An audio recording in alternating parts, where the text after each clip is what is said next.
जय श्री राम दोस्तों। मैं कल्याण भगत स्वागत करता हूं आपका अम्बे कल्याण चैनल पर। दोस्तों, आज हम एक अत्यंत सूक्ष्म विषय पर चर्चा करने वाले हैं और विषय है दोस्तों कि दिव्य दृष्टि के जागरण के समय कानों में सुनाई देने वाली ध्वनि क्या होती है, ये आवाजें क्यों आती है, क्या ये वास्तव में कोई सिद्धि है या कोई साधना की अवस्था, और यदि किसी साधक को ऐसी अनुभूति होती है तो उसे इन अनुभवों को किस तरह समझना चाहिए। दोस्तों, सबसे पहले बात करते हैं कि साधना के दौरान ऊर्जा के जो अनुभव होते हैं उनके बारे में। दोस्तों, जब कोई व्यक्ति नियमित रूप से जप, ध्यान और त्राटक करता है तो उसका मन धीरे धीरे स्थिर होने लगता है। ध्यान की गहराई बढ़ने पर साधक को शरीर में कंपन यानी वाइब्रेशन, स्पंदन या ऊर्जा का प्रवाह महसूस हो सकता है।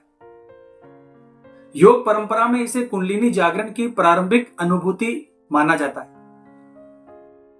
दोस्तों, ध्यान के समय कई लोगों को इस प्रकार के अनुभव होते हैं, जैसे घंटी जैसी ध्वनि सुनाई देना, ओम के नाद जैसा कंपन, कोई मधुर गूंज या हल्की सी सिट्टी जैसी आवाज।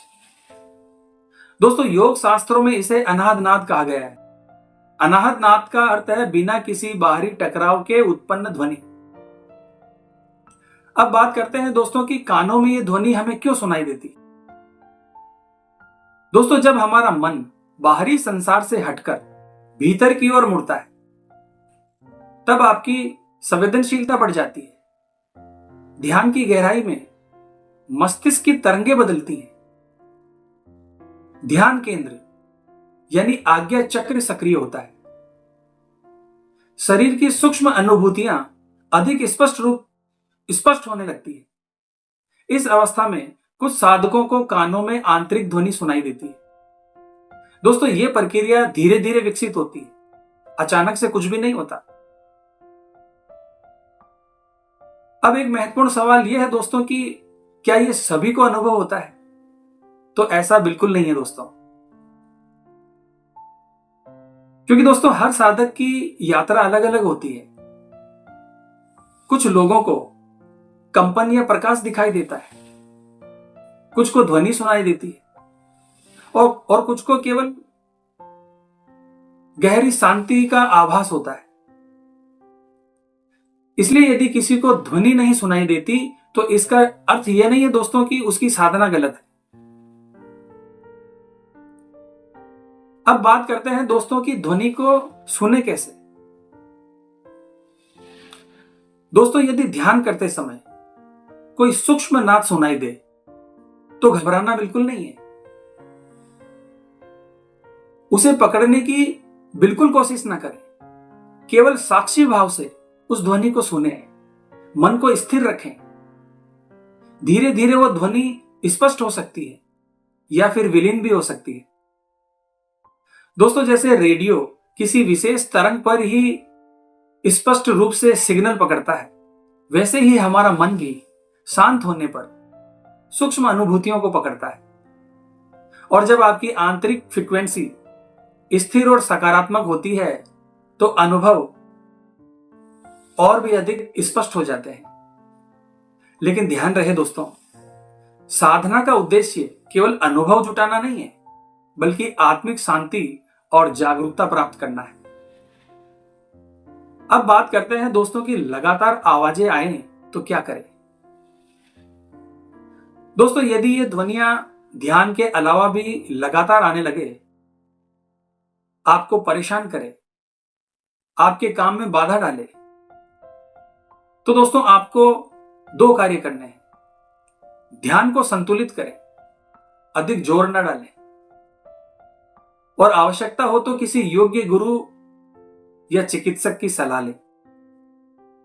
क्योंकि दोस्तों हर आवाज आध्यात्मिक नहीं होती, कभी कभी ये मानसिक या शारीरिक कारणों से भी हो सकती है।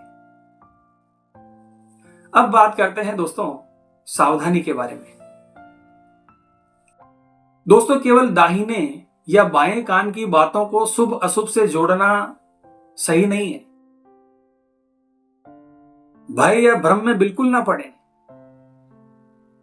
और नकारात्मक साधनाओं से दूर रहें दोस्तों। दोस्तों, किसी भी सिद्धि के पीछे भागना उचित नहीं है। सच्ची साधना का लक्ष्य शांति, करुणा और आत्मबोध होता है। दोस्तों, यदि कोई साधक यह अनुभव करता है कि उसे भीतर से मार्गदर्शन मिल रहा है,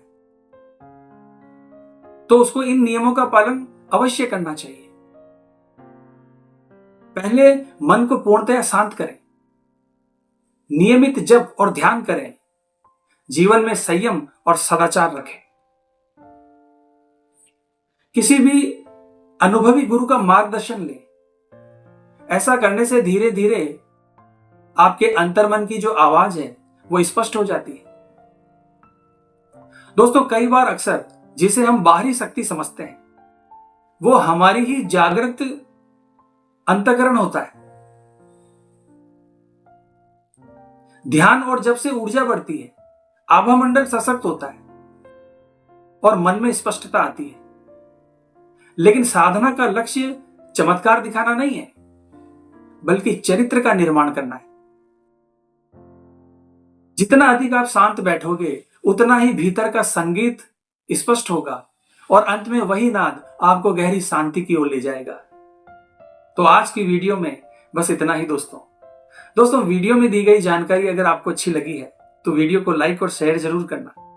और हाँ दोस्तों, अगर आप हमसे बात करना चाहते हैं, किसी समस्या के समाधान के बारे में हमसे कुछ पूछना चाहते हैं, तो व्हाट्सएप के माध्यम से आप हमसे संपर्क कर सकते हैं।